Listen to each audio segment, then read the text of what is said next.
Mexican legal requirement, applicable when the IMMEX company needs to send goods or raw materials imported temporarily to a final assembler company. This is a process that covers the automotive segment, and the CTM basically helps to prove the final destination of the goods that are held by third parties. The CTM is issued monthly by the final assembler company and works like a bank statement, providing visibility of the items to the government and helping IMMEX companies to ensure tax benefits. This process has two main actors: the IMMEX company, companies operating under IMMEX program, and the final assembler company, companies such as Ford, General Motors and Nissan. The business process basically starts with an IMMEX company importing raw materials temporarily under IMMEX regime to produce their products. In this example, the company is importing the components to produce the crankshaft, the heart of any car's engine.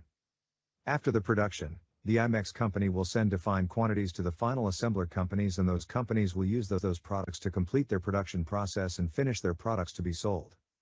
When the final assembler companies sell their products, they are also selling the components received from the IMMEX company. They can sell their products locally, inside Mexican territory, or export the goods. Whatever the type of sale, it must be declared by the 5th business day of the following month through the CTM, which is actually an official document of the Mexican government.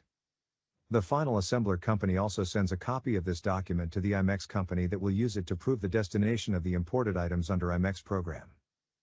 The components that were imported and used in products that were exported will have a tax benefit applied according to the basis of the IMMEX program. However, the components that were sold in the local market will not have this benefit, and must have the customs regime changed in the IMMEX solution, becoming an item that had its definitive importation. To use CTM functionality, it is important to follow some system assumptions to prevent errors. The first premise is to ensure that the company that will receive the raw materials is configured as final assembler in the company catalog.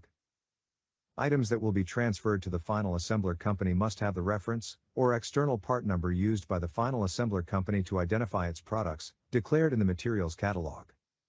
This is necessary because the part numbers used by each company is different, and the system will need this reference to be able to find the item and complete its management. The reference must be registered before the workflow processing the CTM, or errors will occur because the workflow will not be able to find the declared items. Another important premise is to ensure that the invoice used to transfer the goods to the final assembler company is using export as category, and final assembler shipment as type. Only this type of invoice will feed the virtual warehouse that controls the quantities held by third parties. It is also necessary to declare the final assembler company in the ship to field of the invoice, since the control of the virtual warehouse is per company. Once the invoice has been filled in, it must be pre-validated and closed, following a common flow already used in other invoices. Closing the invoice will guarantee that the declared items will feed the virtual warehouse, generating a positive transaction in this control.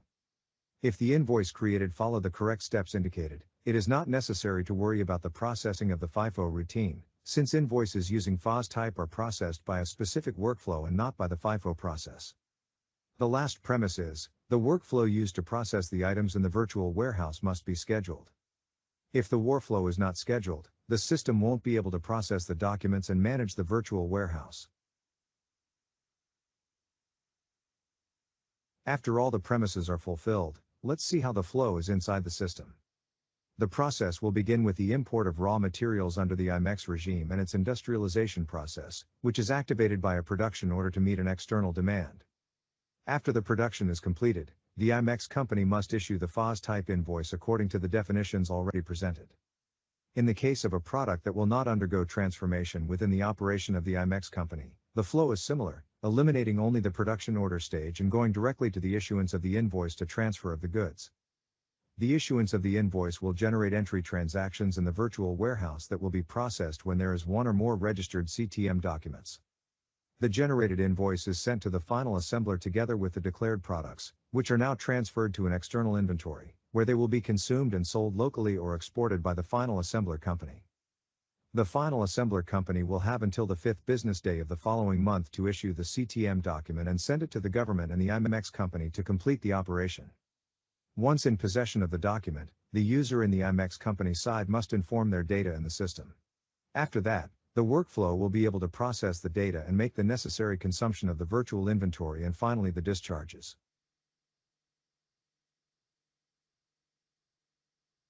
Invoices applied to the CTM process can be cancelled even after closing, generating a reversal of the items in the virtual inventory. The only situation that will not allow the cancellation of the invoice and the reversal of the inventory is when the invoice already was totally or partially consumed by a CTM during the processing of the workflow. This process is irreversible at this point for obvious reasons. Once the invoice was closed, it is not possible to change data in this invoice, and if this is necessary, the user will have to reverse the invoice and create a new one with the correct quantity. As the process moves on, the invoice may change its status according to the situations defined below. These situations are only applicable to invoices using FOS type and can be monitored using the invoice filter screen existing on IMMEX module.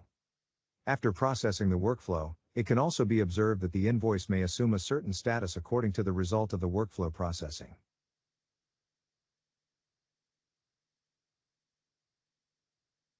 The creation or registration of a new CTM received from the final assembler can be done using the CTM screen available in the system.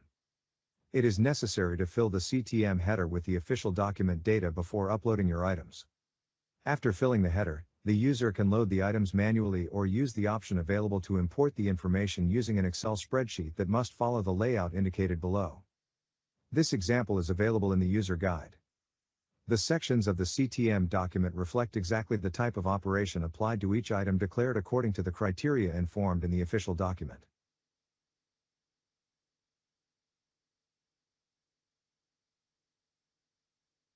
It's important to observe the part number declared in the CTM must be always the external part number from the final assembler company. The user must ensure this external part number is associated to an internal part number at the item master catalog to prevent errors. Finally, the unit of measure must be the same used in the item master catalog once IMMEX does not apply any kind of conversion. The CTM document can assume different status according to the current situation. Possible scenarios are stated below and in the user manual as well.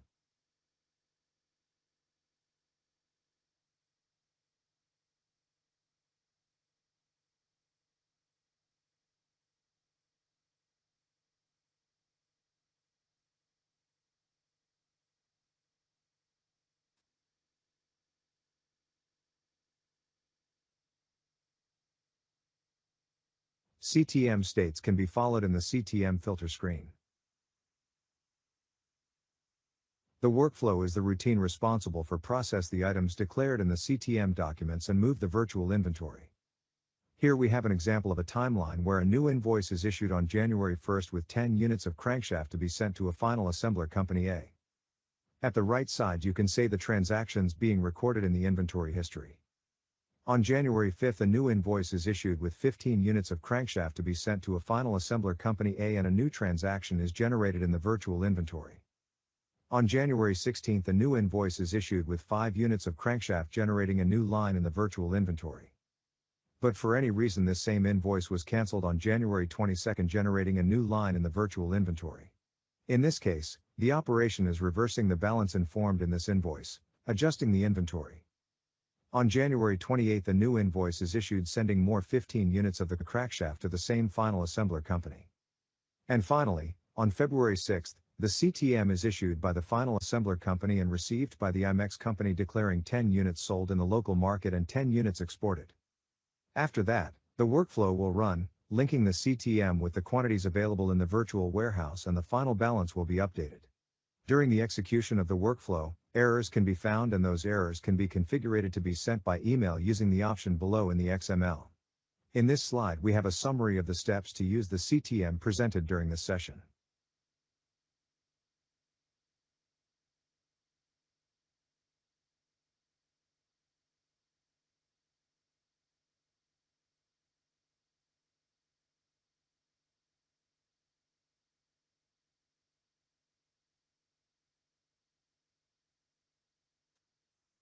To conclude, here we have some important considerations about the operation of this feature that must be observed.